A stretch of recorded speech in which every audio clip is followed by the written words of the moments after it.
Congratulations, Colorado. Your successful wolf program now has a wolf problem. So Colorado has successfully brought wolves back. And now comes the awkward part. The wolves are doing wolf things. They're reproducing. They're forming packs. Colorado's wolf population could now be somewhere in the 50s, which is fantastic news if your primary concern is wolf conservation. Slightly less fantastic if you are a cow, because in July alone, Colorado had 13 confirmed wolf depredations involving cattle and sheep, bringing the 2026 total to 30 confirmed livestock losses. So Colorado has officially entered phase 2 of wolf reintroduction. Oh shit, now what? Enter Matthew Hyde, Colorado's new wolf conservation program manager. So Hyde has experience studying human-carnivore coexistence and working with livestock producers, including non-lethal ways of reducing conflicts. And Colorado is absolutely trying those. They increased range riders from 11 last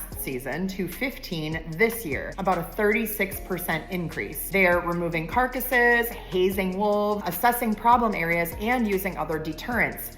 But here's the uncomfortable question. What happens when the wolves look at those deterrents and essentially say, no? Because ranchers can't simply tell their cattle, okay, everybody, wolves are back, so please remain vigilant, buddy system after dark. And that is why this fight is getting bigger. National cattle groups are pushing Congress to reinstate the 2020 federal delist rule and give states more authority to manage gray wolves. Wildlife advocates argue protections and management decisions need to remain grounded in population science and conservation requirements. And those are important debates, but here is the reality Colorado now has to deal with. The first challenge was bringing wolves back. The much harder challenge is figuring out what happens when they succeed. How many wolves can the landscape support? And how many livestock losses should ranchers reasonably be expected to absorb? What happens when non-lethal deterrents simply don't work? And who ultimately gets to make that call? Because successful wildlife conservation still has to work for the humans and livestock